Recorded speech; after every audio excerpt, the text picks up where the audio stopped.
Peace and blessings, everybody. Welcome again to another episode here at Tahir Dalila, where I talk a lot of things, sometimes with special people and sometimes by myself, about entrepreneurship, self-sovereignty, freedom, spiritual development, financial independence, financial sovereignty, and so much more. So this week's topic is one of my favorites, and I want to dabble a little bit in what is the depth in human imagination and how sacred the human imagination is, how creativity is one of the tools that we are gifted with to have fun in this world, truly. I was earlier this morning rewriting some notes from one of my favorite books of all time, Jesus CEO. And oftentimes when I finish complete writing a whole journal, excuse my English is not always perfect, like this one, right?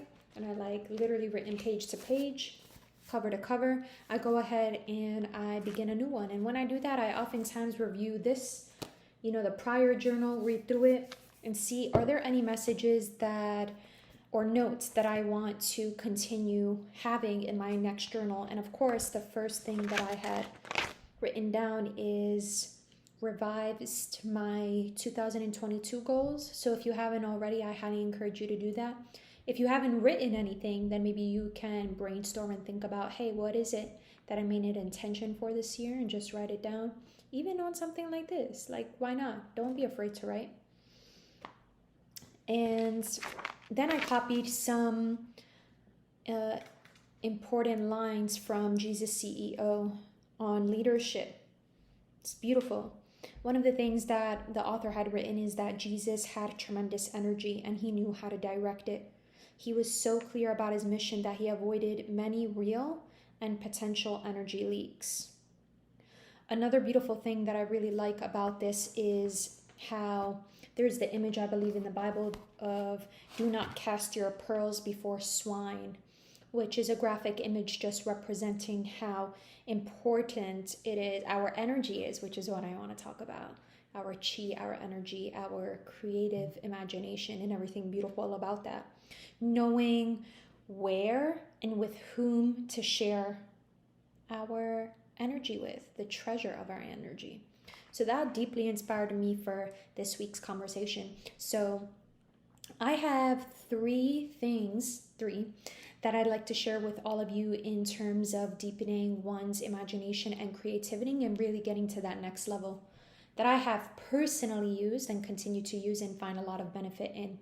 Which, number one, if it's not already obvious, and children often make this mistake, is less consuming. So oftentimes children in front of the television are consuming more ideas, more thoughts, more production from others. So what I'm saying is, and this applies to any age, less consuming, because when you consume less, there's less distraction.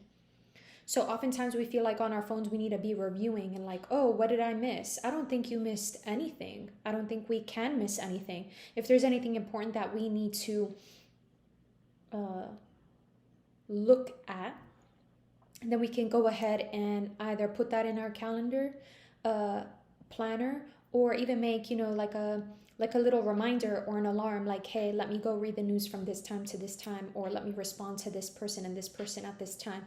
Which leads to my second point that I think really deepens one imagination and creativity, which is planning by writing.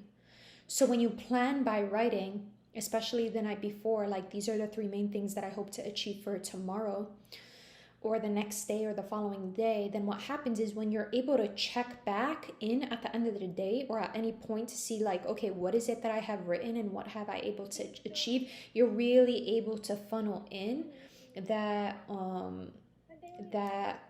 you're really able to look at that in a way that you can review very easily.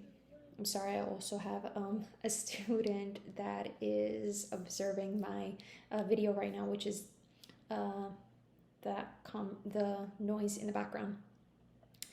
And she wants to start a YouTube channel, so I'm having her observe and give me some feedback on what she thinks about the conversation that I'm establishing here. And hopefully it is a conversation, so please feel free, in the chat, in the comments, follow me on any of the platforms, send me a DM or write to me. I'd love to know what you think. And lastly, which is the final thing that I'd really like to share with everybody in terms of what deepens one's sense of imagination, intuition, and creativity, is prayer. Now, whatever faith that you adhere to or don't adhere to, I find that prayer, especially the one's humility to put their forehead on the ground and humble oneself to the Creator, I think is a truly remarkable experience. And I've done some research on some physical benefits. So I'd like to share that with you. What is the physical benefit of a sajda or prostration? And it says over here in an article that I've read, in the position of the prostration, due to increased blood supply, the brain receives more nourishment, which has a good effect upon our memory, vision, hearing, concentration, psyche, and all other cognitive abilities.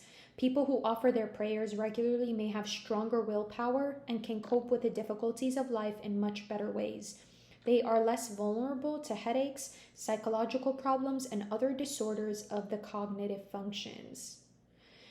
By praying, I believe that alignment does show up. And so when we have alignment, when there's a focus that we have, then what happens is everything we hope to manifest and dream for actually starts showing up in reality. And I've seen a lot of miracles recently in terms of alignment happening to me, which I am eternally grateful for and continue to pray for, because that's what it's all about.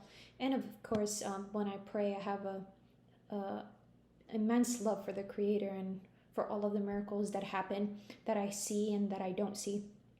So all of that is a part of this conversation. Thank you so much for tuning in and actually spending your time watching this video. If this is of any benefit to you, please share. If you have anything you'd like to add, please feel free to share that in the comments. Until next time.